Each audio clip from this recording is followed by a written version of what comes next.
Enquête et reportage. Un magazine bimensuel de la radio web de l'Université du Temps Libre de Tarbes et de la Bigorre. Aujourd'hui, nous vous proposons de faire connaissance avec une entreprise de la région lourdaise, Translog. Pourquoi ? Plusieurs raisons. D'abord, elle fait partie des entreprises relativement anciennes, puisqu'elle a été créée au début des années 1970, et c'est déjà une performance dans le monde en pleine mutation dans lequel nous vivons. La seconde raison est liée à sa structure. L'entreprise a été rachetée il y a plus de 40 ans par la famille Evert et s'est depuis transmise aux membres de cette même famille. Aujourd'hui, Henri Evert et son épouse Anne dirigent l'entreprise avec la collaboration de leur mère et belle-mère et la participation dans le capital d'autres membres de la famille.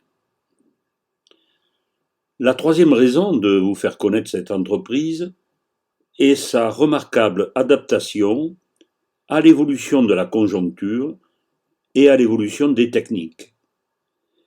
Spécialisée dans la sérigraphie, c'est-à-dire la fabrication et le collage de vignettes sur tous les produits, elle a dû régulièrement acheter de nouvelles machines, faire face à la concurrence nationale et internationale, et depuis 6 ans, elle a développé un nouveau procédé industriel dans le marquage par transfert à sec ou décalcomanie. Enfin, une quatrième raison, c'est que l'entreprise s'est engagée dans la procédure éco-responsable en garantissant qu'elle n'utiliserait pas des matières dangereuses dans ses fabrications. Donc nous allons pénétrer, en compagnie de Georges Lance, dans une entreprise de taille modeste, mais dynamique, et qui a fait à notre petite radio un accueil très sympathique. Alors nous venons de Tarbes, et un peu avant Lourdes, il y a une zone industrielle qu'on appelle la zone industrielle de Sceaux. Et dans cette zone se trouve donc l'entreprise dirigée par Henri Evert qui s'appelle Translog. Donc il nous reçoit, je devrais dire ils, puisqu'il est en compagnie de son épouse Anne. Et je vous propose d'abord de faire le point un peu. Depuis quand, je sais que c'est une entreprise familiale, mais depuis quand existe-t-elle? Avant peut-être même que votre père ne prenne en main l'entreprise. D'abord, je voulais revenir sur quelque chose. L'entreprise n'est pas dirigée par Henri, elle est dirigée par Henri et Anne. C'est-à-dire que nous avons repris cette entreprise avec Anne ensemble en 2003. Et donc les grandes décisions, nous les prenons ensemble. Nous sommes épaulés pour ça par un comité de direction, dans laquelle il y a ma maman aussi, parce que c'est une entreprise familiale, comme vous l'avez dit. J'ai un oncle et une tante qui sont là aussi pour nous aider à prendre un peu de recul sur ce qui se passe dans l'entreprise et essayer de prendre les décisions les plus justes possibles. Et je vous arrête un instant pour demander vos formations respectives. Vous, Henri, et votre épouse Anne, quel a été votre cursus universitaire, s'il y a cursus? Alors, moi, j'ai fait du droit, donc ça n'a vraiment rien à voir avec la sérigraphie. Et de l'histoire de la presse aussi. Et oui, après j'ai fait une petite formation complémentaire, effectivement. À Paris, à l'Institut français de presse, à Paris. Voilà, il me semblait. Exactement. Bon. Ouais, tout à fait. Donc, vous n'étiez pas vraiment destiné à la sérigraphie. Du tout. Moi, j'y suis arrivée un peu par hasard. Votre époux Henri, lui, a fait une école d'ingénieur, je crois. Moi, quand j'avais 14-15 ans et que mon père a repris cette entreprise, ça s'est pas très très bien passé pour lui au départ. Et je lui ai posé la question. J'ai posé la question à mon parrain parce qu'il bossait avec mon oncle à l'époque. J'ai dit mais pour faire fonctionner une entreprise, il faut être capable de compter et de vendre. Et il m'a dit oui, c'est ça. Je lui ai dit est-ce qu'il y a des écoles pour ça ? Et il m'a dit oui, il y a des écoles qui s'appellent Subdeco. Je lui ai dit c'est ça que je veux faire. Donc j'ai fait une Subdeco à La Rochelle, école de commerce. Voilà.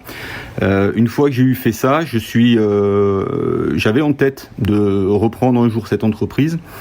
Je me suis dit si je la reprends, c'est parce que j'ai envie d'y aller et pas parce que je peux pas faire autre chose. Donc j'ai cherché du travail et le premier job que j'ai eu, c'était dans une entreprise qui vend de la bière, c'était les brasseries Canterbro, et donc j'ai été responsable commercial des brasseries Canterbro sur le Grand Sud-Ouest, on va dire. J'ai fait ça pendant 8 ans. Et une fois que j'ai eu fait mes premières armes là, il était temps, c'était en 1998, de rentrer chez Transloc pour épauler papa ou venir travailler avec lui et prendre la suite en 2001. Eh bien, voilà. Revenons un peu en arrière. Depuis quand cette entreprise existe, avant même que votre père la prenne en main? Alors cette entreprise a été créée en 1974 avec le dépôt d'un brevet sur la fabrication de décalcomanie. Papa a repris cette entreprise avec maman en 1980. Et au départ, l'entreprise, est à Ours-Belle-Île, alors ? L'entreprise, au départ, était effectivement à Ours-Belle-Île, juste derrière ce que les plus anciens connaissent, c'est la serre à verre. Voilà, dans une petite zone industrielle. Donc, il y avait un bâtiment qui devait faire à peu près 300 mètres carrés. Il y avait une machine de sérigraphie. Et avec ça, effectivement, il faisait les premières décalcomanies, dont des marquages pour mettre sur des rubans d'œil. Un produit qui s'appelait Technaflor, qu'on a commencé à vendre à l'époque, déjà chez des grossistes en fourniture pour fleuristes. Et votre père, qu'est-ce qu'il avait comme formation ? Qu'est-ce qu'il faisait avant de reprendre cette entreprise ?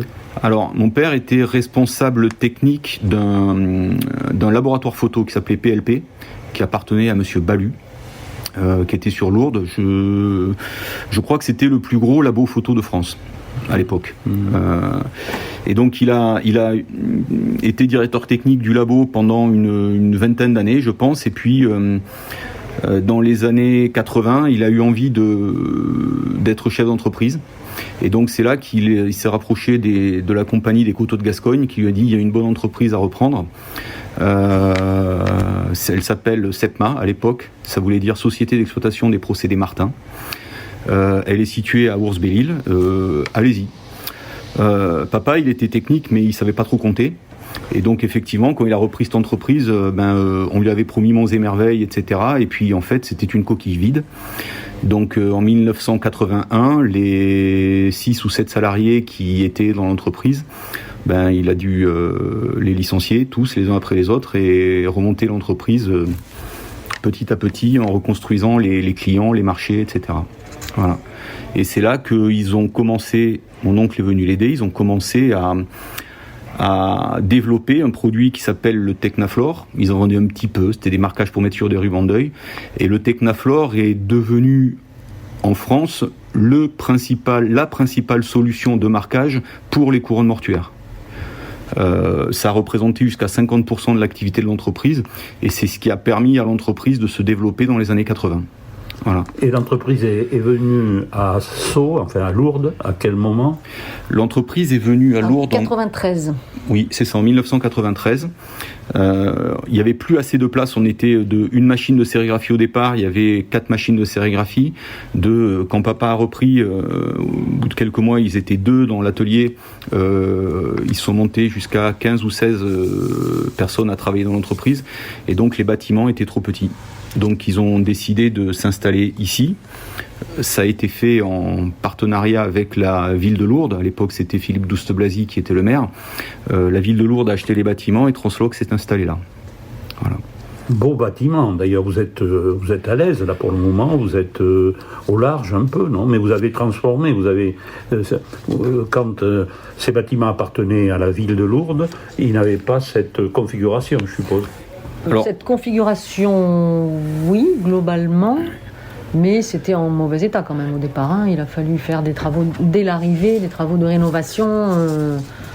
Voilà. C'est important quand même. Et ce qu'on a fait avec Anne, c'est qu'en 2015 ou 2016, nous avons racheté à la ville de Lourdes les bâtiments. Parce que nous avions un projet de développement numérique en particulier qui nous demandait des investissements lourds. Et donc nous avons acheté les bâtiments pour pouvoir isoler, climatiser les bureaux, climatiser la salle, et donc nous permettre de rentrer de nouvelles machines. Voilà. Juste, avant de parler peut-être de commercialisation, l'avenir, bon, vous êtes jeune, vous avez entre 40 et 50 ans tous les deux, et donc vous avez des enfants, vous avez 3 enfants, si mes renseignements sont bons. Tout à fait. Et il n'y en a aucun qui a été intéressé par une reprise éventuelle. Ils sont... Pas du tout. Non. Pas du tout. Ils sont... Qu'est-ce qu'ils font ? Alors, l'aîné est sur le point de terminer une thèse en géologie. Donc, rien à voir. En paléoclimatologie. Exactement, paléoclimatologie. La seconde vient d'achever un master en édition du livre jeunesse, donc rien à voir. Et la dernière fait du droit, voilà, elle voudrait faire du droit des libertés, droit d'asile, etc. Donc rien à voir. Mais ceci dit, on ne les a jamais ni poussés, ni élevés dans la culture de reprise. Je laisse la parole à Georges Lance, qui va s'occuper notamment de la commercialisation. Non, mais c'était pour demander quels étaient vos clients et où est-ce que vous restez local, est-ce que vous exportez, comment se passe cette commercialisation? Y a-t-il une concurrence départementale ou régionale par rapport à votre spécialité? Alors, concurrence très peu, parce que nous sommes sur un produit qui est très technique. On est sur ce qu'on appelle un marché de niche, où les personnes, les clients que nous avons, quand ils viennent, ils ont une demande particulière, on est la solution pour cette demande-là. Voilà. Donc, faut savoir qu'en France, on va être à faire de la décalcomanie industrielle. On est peut-être 2 ou 3. En Europe, on est moins de 10. Donc, on est très très rarement en situation de concurrence. Et quand on est en concurrence, les réponses qu'on va apporter très souvent sont des réponses techniques plutôt que des réponses prix. Donc j'ai très rarement à discuter les prix au niveau pour récupérer un marché. Pour revenir sur la commercialisation, ce qui a nous changé la manière de commercialiser, ça a été l'arrivée d'Internet et le développement de sites. De notre site qu'on a refait régulièrement, c'est le 4e site que nous avons. Moi, je suis arrivé dans l'entreprise en 1998. À l'époque, il n'y avait pas Internet, il n'y avait pas de site Internet.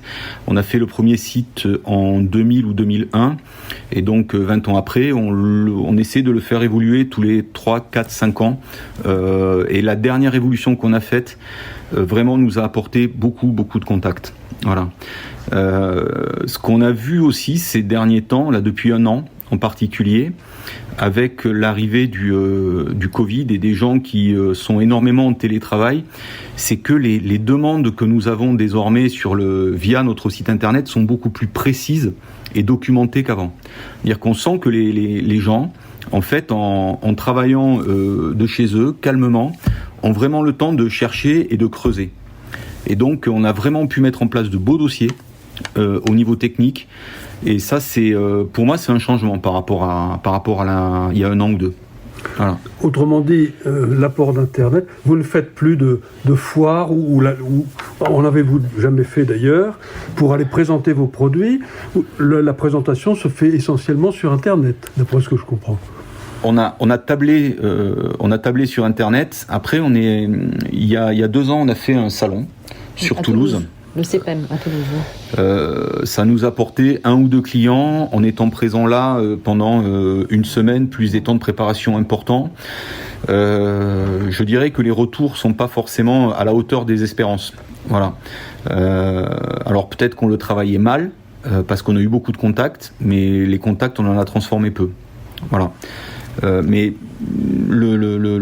vraiment l'arrivée de nouveaux contacts via Internet, c'est pour nous une source permanente de nouveaux clients. Voilà. Et alors, quels sont vos marchés géographiquement? Jusqu'où allez-vous? En fait, on a peu de clients locaux, quelques-uns, mais très peu. Enfin, locaux, oui, du sud-ouest ou grand sud-ouest. Après, la majorité, c'est France, donc vraiment toute la France. Ça peut être dans l'Est, dans l'Ouest, en Bretagne, région parisienne, bien sûr, dans l'Est, vraiment toute la France. Et après, on a un peu d'Europe, C'est ça. Pas beaucoup. Au global de l'activité sur la décalcomanie, on est à 90% France, 10% export, à peu près. On va exporter vers... alors, l'Europe, oui. On exporte, on a un client aux États-Unis, Oui. récurrent depuis des années. On marque des hélices d'avion pour un fabricant d'hélices. Ça, fait partie du domaine aéro. On a été qualifié en France et du coup... ça nous a permis d'ouvrir un client là-bas. On a eu marqué des roses au Kenya. Ah oui.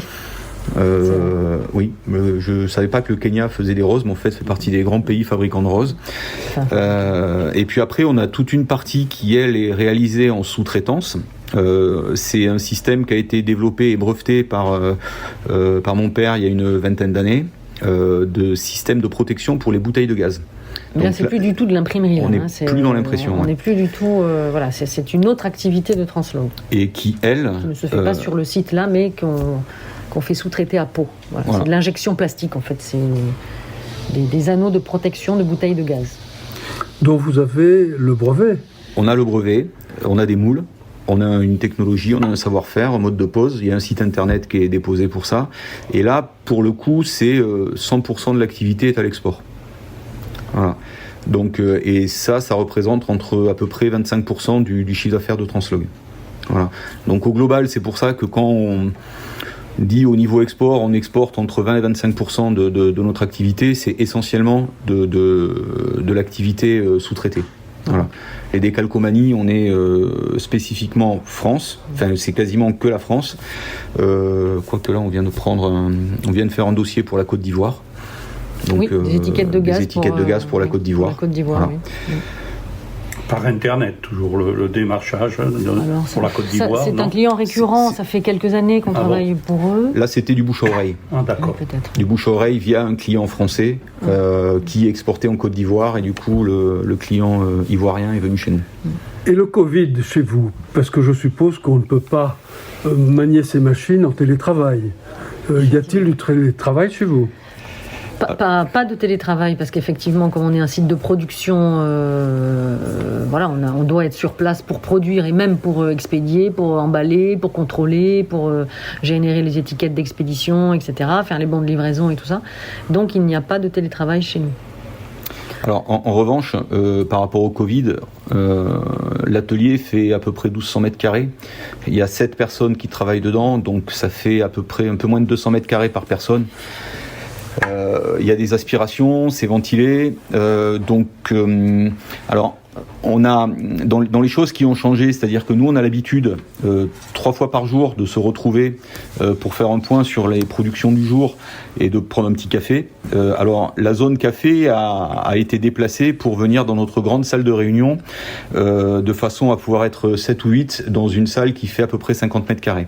Voilà, salle qu'on peut ouvrir de temps en temps, donc les risques ont été limités comme ça, mais après les personnes travaillent avec des masques quand même, enfin la plupart du temps, pas systématiquement, ça dépend quand ils sont seuls sur leur poste de travail, ils peuvent enlever leur masque, mais sinon on a fourni des masques régulièrement aux salariés bien sûr, et voilà. Donc, peut-être pour conclure, votre expérience à tous les deux de chef d'entreprise, petite entreprise certes, par rapport à Daher par exemple, qui vous êtes presque voisins, mais enfin c'est pas les mêmes effectifs. Donc votre expérience d'entrepreneur dans les Hautes-Pyrénées, est-ce que vous pensez qu'on est désavantagé, avantagé par un certain nombre de facteurs? Est-ce qu'on peut vivre en étant chef d'entreprise, vivre normalement, avec des hauts et des bas, évidemment, selon la conjoncture, mais est-ce que dans les Hautes-Pyrénées, c'est possible, parce qu'il y a quand même un vent de défaitisme, de déclinisme, comme on dit au niveau national, qui souffle un peu dans notre région. Alors, votre opinion? Ça nous arrivait une fois d'être en retard sur une livraison de marchandises qui devait être livrée à Miami un lundi. Le colis est parti le vendredi, il était livré à Miami le lundi, en Floride. C'est parti de Lourdes. Je me dis, dans ces cas-là, je me suis dit, en fait, on est connecté au monde quand même à Lourdes. il n'y a pas de souci. Ici, dans notre entreprise, il y a la fibre, donc la connexion Internet est excellente. Non, il y a aucun problème sur un plan pratique pour travailler sur Lourdes. Ceci dit, là actuellement, on est en train de recruter, enfin on est en période de recrutement sur un poste d'assistance commerciale et on passe par une société qui nous fait un cabinet de recrutement, et pour l'instant il nous a dit que le fait d'être à Lourdes, situé à Lourdes, c'était considéré comme plutôt un frein. Voilà, et qu'il y avait des gens qui seraient intéressés par le poste, mais Lourdes quand même, c'est Lourdes quoi. Voilà, donc donc c'est un petit bémol, mais qui est dommage et à mon avis injustifié, sachant que bien sûr nos salariés n'habitent pas forcément sur Lourdes. Enfin, ça rayonne. Pourquoi ? Parce que d'après vous, Lourdes serait considéré comme un archaïsme un peu, non ?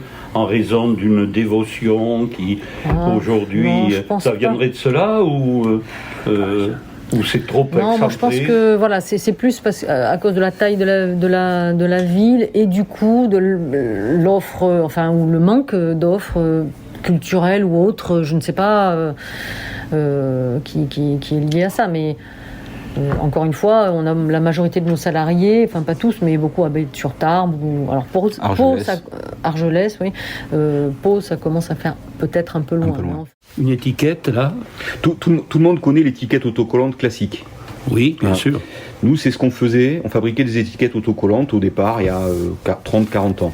Et puis, on s'est spécialisé dans les étiquettes autocollantes. Il y a un produit particulier qui s'appelle la décalcomanie. Donc nous, au lieu de faire ce que faisait tout le monde, on a décidé de faire un produit particulier et de se spécialiser dans la décalcomanie. La décalcomanie, on a tous, gamins, pratiqué la décalcomanie. C'est-à-dire que c'est quelque chose qu'on rapporte, par exemple, sur son bras ou sur son cahier, un dessin qu'on va recopier. On le faisait, je ne sais plus avec quel... le dos d'un crayon, par exemple. Oui, un peu. Voilà, enfin, c'est quelque chose qu'on rapporte, un dessin qu'on vient coller sur une autre surface. C'est exactement ça, ça s'appelle un transfert. On vient transférer une image. C'est ça. Donc l'autre nom de la décalcomanie, c'est aussi connu sous le nom de transfert à sec. Et nous, chez Translog, nous nous sommes spécialisés dans le transfert à sec industriel. Voilà. Ça nous est arrivé, vous parliez tout à l'heure des décalcomanies qu'on mettait sur la peau. On a eu régulièrement des demandes pour faire des tatous, donc des décalcomanies qu'on mettait sur la peau. On les a régulièrement refusées.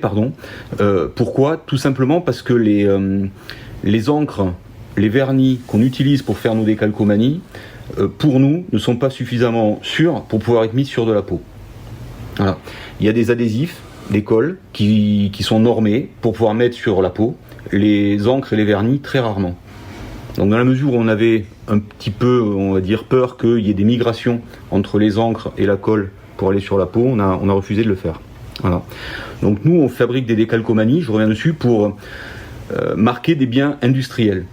Dans les clients classiques avec lesquels on travaille, on va décorer des surfs, des planches à voile, on va décorer des bougies. Alors à Lourdes, on travaille peu avec Lourdes en fait, mais il y a d'autres fabricants de cierges en France, des bougies décoratives, on va décorer des vélos, on décore tout type du matériel de sport. Cage de foot, de basket, etc. Les applications sont vraiment très variées. C'est du marquage d'objets industriels. Du marquage d'objets industriels, du marquage décoratif. Là, dernièrement, on a fait un développement pour aller décorer des meubles en bois qui étaient rénovés. Donc, il a fallu faire une décalcomanie qui soit très fine en termes d'aspect et d'utilisation pour que les personnes qui rénovent des meubles puissent décorer les portes, par exemple, d'un buffet comme si c'était fait avec à la peinture. Voilà. Et donc on a développé une décalcomanie pour ça. Voilà. Les applications sont vraiment très les supports peuvent être du verre, du bois, du fer, de je ne sais quoi. Enfin, les supports sont très divers, je suppose. Alors c'est là où la décalcomanie a un intérêt énorme par rapport à n'importe quelle étiquette adhésive. C'est-à-dire que on va sérigraphier, la sérigraphie c'est un mode d'impression, on va sérigraphier la colle. Dire qu'on décide, nous, quel type de colle on va utiliser, quelle épaisseur de colle on va déposer, et ça nous permet de nous adapter sur une variété de supports qu'une étiquette adhésive classique ne peut pas atteindre. C'est-à-dire qu'on va faire des décalcomanies pour coller sur du verre, mais on peut aussi faire des décalcomanies pour coller sur du bois brut, sur du béton, sur des murs, sur des plastiques qui sont très rugueux, aussi bien que sur du marbre. Je me souviens d'une fois où on a fait des petits textes qui étaient très fins pour poser sur des présentoirs en marbre pour la maison Dior à Paris. Voilà. Et ça doit durer combien de temps ? La pérennité de ces marquages et de ces décorations ? La durabilité de nos marquages, c'est des marquages qui sont industriels, comme je disais, donc on a une tenue en extérieur qui va de 2 à 5 ans, en fonction des régions. Voilà. En intérieur, ça bouge pas. Et ceci, quel que soit le support, grâce à la spécificité des colles que vous utilisez. Exactement. L'idée, c'est de s'adapter en permanence. Et vous recevez les vignettes que vous allez donc décalquer, vous les recevez, elles sont toutes faites. Il n'y a pas chez vous un graphiste qui travaille sur les vignettes. Nous avons effectivement dans l'équipe, il y a un graphiste, parce que nous, notre métier, on est là pour reproduire les images que nos clients nous envoient et le faire avec la technique de la décalcomanie. Voilà, c'est-à-dire que les clients nous envoient des fichiers graphiques, et ces fichiers graphiques, on va les retravailler, on va les adapter pour pouvoir les travailler techniquement et adapter leurs problématiques à la décalcomanie. Voilà. Et votre graphiste, lui, est utilisé uniquement pour faire varier peut-être certaines couleurs ou non, ou le volume, ou il ne... Pas forcément. Alors, il faut... quand on imprime en sérigraphie, on va avoir des couleurs à faire. La sérigraphie, c'est un système d'impression où on va imprimer couleur par couleur, au travers en pochoir, des motifs. Des fois, les clients vous disent voilà, je voudrais avoir ce bleu. C'est un mélange de cyan, de magenta, de jaune, avec telle proportion. Bon, très bien. Il faut savoir que cyan, magenta, jaune, quel que soit en fonction des imprimantes, les résultats que vous aurez sont complètement différents. Donc nous, on doit partir de ça pour arriver à créer un pot d'encre qui aura exactement la couleur que veut le client. Donc il y a besoin de transformer cette information client en, par exemple, dans un nuancier qui s'appelle le nuancier Pantone ou le nuancier RAL pour les fabricants industriels. Quelle est la valeur RAL ou la valeur Pantone que le client veut faire ? Voilà. Donc le graphiste aussi a du travail de transformation de fichiers pour bien comprendre les impératifs du client. Mais si je vous donne un fichier PDF tel qu'il est là, vous ne pouvez pas le reproduire tel quel. Enfin, les couleurs doivent passer par cette transformation. On peut le reproduire tel quel. Maintenant, est-ce que si je l'imprime, moi, avec le rouge tel qu'il semblerait être défini dans votre PDF, est-ce que ça correspondra exactement au rouge que vous voudrez ? Parce que peut-être l'avez-vous imprimé sur votre imprimante, et ça donnait un rouge qui sera peut-être un peu plus bordeaux, et le mien sera peut-être un peu plus orange, on va dire. Donc ça, chaque machine est particulière. Et notre métier, c'est de nous adapter. Monsieur Vert, est-ce qu'on peut passer à l'atelier maintenant ? Parce qu'il va être bientôt 4 heures, et je crois que la journée cesse à 16 heures actuellement chez vous. Absolument. Effectivement, actuellement, nous fermons à 16 heures au lieu de 17 heures pendant les horaires habituels. Nous avons adapté les horaires de travail aux besoins du Covid, dans la mesure où actuellement, auparavant, on s'arrêtait 1h30 pour déjeuner entre midi et 2, donc la pause méridienne était longue. Et là, pour permettre aux personnes de travailler, de déjeuner en petits groupes, on fait des stops d'1 demi-heure. Voilà. Donc c'est pour ça qu'on arrête à 4 heures au lieu de 5 heures, parce que la pause méridienne ne fait qu'une demi-heure. Donc on se dirige vers l'atelier. Alors nous voici dans la salle du graphiste, non ? C'est la salle dédiée à l'impression numérique. C'est une salle particulière, donc c'est climatisé, ambiance bureau. Le but, c'est d'avoir quelque chose de propre pour pouvoir imprimer en grand format et de manière industrielle nos besoins en décalcomanie, autocollant, etc. Donc ça, c'est un développement produit qu'on a réalisé il y a 4-5 ans, où ça nous permet d'imprimer en fait en numérique la totalité des couleurs. Alors qu'auparavant, vous verrez dans l'atelier sérigraphie, on est obligé de faire une couleur après l'autre. Là, grâce à cette imprimante numérique, on peut faire la totalité des couleurs en un seul passage. C'est une machine qui doit coûter très cher. Vous vous souvenez du prix, non, à peu près? L'investissement global pour cette machine, c'était à peu près 80 000 euros. Et après, les investissements pour faire la salle numérique plus la machine, on était à peu près à 150 000 euros. Et cette machine, elle est elle est d'origine chinoise, non? D'origine Japonaise. Ah, japonaise, pardon. Oui. Japonaise. Machine, Cédric, t'imprimes ce soir ou pas? Tu fais le blanc maintenant ou pas? Oui. Ouais. Alors là, nous avons... Cédric est en formation sérigraphie. Donc là, il est en train de préparer sa machine et son écran pour imprimer le blanc, si je ne me trompe pas. La couleur blanche. Là, on procède couleur par couleur. Donc, on a pris un film, là, c'est du polycarbonate, un film polycarbonate. On est venu d'abord imprimer le noir, puis après le rouge et après le bleu. Et maintenant, il va imprimer la couche de blanc qui va venir tout recouvrir. Et c'est destiné à quel type d'entreprise ou de ceci-là? On voit comme... Alors ça, c'est des faces avant de chariot élévateur. D'accord. Pour un client qui est locatier. D'accord. C'est de la maintenance. Bonjour. Voilà. On voit bien les boutons pressoirs, etc. ici. Alors, ce qui est frappant dans cette salle de machines, c'est le nombre quand même des machines. Hein. Et par contre, il y a relativement peu de personnel. C'est normal, c'est l'heure, c'est la saison, où ces machines, elles marchent un peu toutes seules.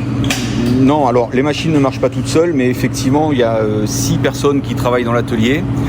Maintenant, des postes de travail, il y en a 1, 2, 3, 4, 7, il y a une dizaine de postes de travail. D'accord. En fait, le but, c'est d'avoir du personnel qui est polyvalent, qui est capable de faire fonctionner plusieurs machines, et aussi d'avoir des moyens de production adaptés de façon à pouvoir répondre fortement en cas d'augmentation de la demande. Voilà. C'est-à-dire que le classique, c'est de fonctionner avec 2 machines de sérigraphie. Là, on en a 3. C'est-à-dire qu'on est capable on va dire, d'une journée à l'autre, de faire plus 50% en termes de capacité de production. Voilà. Et là, justement, le but, c'est ce qu'on est en train de faire, c'est de former Cédric pour travailler sur cette 3e machine, de façon à avoir aussi de la souplesse dans les personnes qui vont pouvoir utiliser ces machines. Voilà. Bon, l'atelier n'est pas silencieux totalement, mais presque, parce que toutes ces machines, elles fonctionnent évidemment, elles sont informatisées, elles fonctionnent à l'électricité, donc alors, il y a la soufflerie uniquement, quoi qu'il y ait. Alors il y a une alimentation électrique et pneumatique. Maintenant, elles ne sont, il y a des cartes, forcément, il y a des cartes électroniques, mais là, vous voyez, il y a les 3 machines que vous voyez là. Il y en a une qui a été achetée par mon père dans les années 70, une autre que j'ai achetée, qui a été achetée par mon père aussi dans les années 90, une 3e qu'on a fait rentrer, qu'on a achetée il y a une dizaine d'années, donc dans les années, on va dire 2000-2010. Voilà. Et ce sont quasiment rigoureusement les mêmes. Les évolutions entre ces 3 machines, il y a des cellules photoélectriques qui permettent de contrôler le calage des feuilles. Mais sinon, au niveau mécanique, elles sont très très proches les unes des autres. La sérigraphie, c'est une technique d'impression très ancienne en fait. Voilà. Oui. Après, tu disais que c'était silencieux, mais là, la machine n'est pas encore en fonctionnement. Là, pour l'instant, aucune machine n'est vraiment en fonctionnement. Dans un petit moment, quand Cédric va lancer la machine, là, on va entendre effectivement les bruits, on va dire, d'impression, parce que c'est très mécanique quand même. Et les tirages, par exemple, sur cette machine, donc, il y a des rouleaux des rouleaux avec des décalcomanies dessus. On vous en demande combien 2000, 3000, j'ai aucune idée. Alors ça, c'est la machine avec les rouleaux, c'est une machine qu'on a achetée pour faire un développement, c'est-à-dire c'est un projet de développement pour une nouvelle décalcomanie. Voilà. Donc pour l'instant, c'est un mauvais exemple ceci, mais après, en général, les tirages que vous faites. Les tirages, ça va on va lancer des séries où on va imprimer 20-30 feuilles jusqu'à 2000-3000 feuilles. Comme je dis à nos clients quand ils demandent, on est capable de faire de la toute petite série et de la grande série. Voilà, on s'adapte. Et les machines sont différentes aussi, peut-être pour des petites séries, des grandes séries, non, même pas. Non, c'est les mêmes. Toutes sont capables. C'est les mêmes machines. Là où on a une évolution importante, c'est quand on doit imprimer en petite série des marquages où il y a beaucoup de couleurs. Et ce qui nous a beaucoup aidé pour travailler ce dossier, c'est l'impression numérique. Le fait d'avoir développé cette décalcomanie qui s'appelle Decalpix, qui permet d'imprimer en impression numérique la totalité des couleurs en une fois. Voilà. Et quel est le procédé? J'ai lu qu'en 1974, votre père, ou comme ça, avait déposé un brevet spécial pour décalcomanie à sec. Qu'est-ce que ça veut dire? Ça veut dire qu'il y avait une invention au départ originale, non? Qu'est-ce que ça signifie, déposer un brevet de ce type? Alors, en 1974 a été déposé effectivement un brevet pour la décalcomanie à sec. C'était à cause de ce brevet que mon père a racheté l'entreprise en 1980. Et il se trouve que ce brevet, il s'en est rendu compte quelques mois après avoir acheté l'entreprise, en fait, n'avait aucune valeur technique. Donc il a fallu tout réinventer, tout refaire, tout recréer. C'est ce qu'il a fait. Il a redéveloppé, lui, il a redéposé des brevets pour fabriquer des décalcomanies. Moi, quand j'ai repris l'entreprise en 98, j'ai pas eu la même politique, on va dire, au niveau protection industrielle. C'est-à-dire j'ai pas déposé de brevet. Par contre, on essaie de faire évoluer en permanence notre décalcomanie pour aller plus vite que les autres, on va dire. Voilà. Les rares fois où on a dû se défendre juridiquement, on a dû défendre nos brevets juridiquement, nos concurrents ont toujours trouvé la faille. Donc il faut aller plus vite et être meilleur. Merci. Là, nous sommes devant une machine qui va imprimer en 4 passages de couleurs différentes. Et maintenant, vous allez passer quelle couleur? Donc là, on est en train de faire le blanc, justement. En train de faire. Voilà, là, il est en train de caler le blanc dans le marquage pour qu'il soit bien centré dans le marquage. Il faut que le centrage soit absolument impeccable puisque les couleurs vont se surimposer. Voilà, exactement. Parce que, par exemple, pour le produit fini, là, comme on voit les croix, il ne faut pas qu'il y ait de blanc qui apparaisse. Donc, il faut que le blanc soit bien caché par le noir. Bien sûr. Une fois que les 4 passages couleurs seront faits, oui, vous m'avez parlé d'un passage de colle. Voilà. Donc en fait, c'est une colle à l'eau qu'on utilise, qu'on viendra mettre par-dessus l'ensemble du marquage, hormis donc là les boutons. Donc, par exemple là, voilà, on sait qu'il y a de la colle, c'est ce qui est représenté par le rose. Il faut qu'il y ait de la colle partout là où il y a le rose. Les boutons, eux, n'ont pas de colle. D'accord. Et ça aussi, il faut que ce soit parfaitement calé pour pas qu'on ait de colle sous le bouton. Bien sûr. On viendra après le poser sur l'objet en question. De manière à ce que la décalcomanie puisse se faire impeccablement. Exactement. Merci. Là, vous êtes en train de former quelqu'un à votre poste. C'est ça. Qui fait sur une matière particulière pour qu'on ait une personne de plus capable de faire cette matière-là parfaitement. Il y a combien de temps que vous êtes dans cette entreprise? Moi, ça fait 9 ans. 9 ans, oui. 9 Donc ans. vous connaissez le métier. Je commence à connaître le métier. Très bien, merci bien. Oui, je voulais juste que vous nous parliez des produits que vous utilisiez, leur éventuelle toxicité à respirer à longueur de journée, et puis d'une façon générale, leur toxicité et leur impact environnemental, par exemple, lorsqu'on les détruit.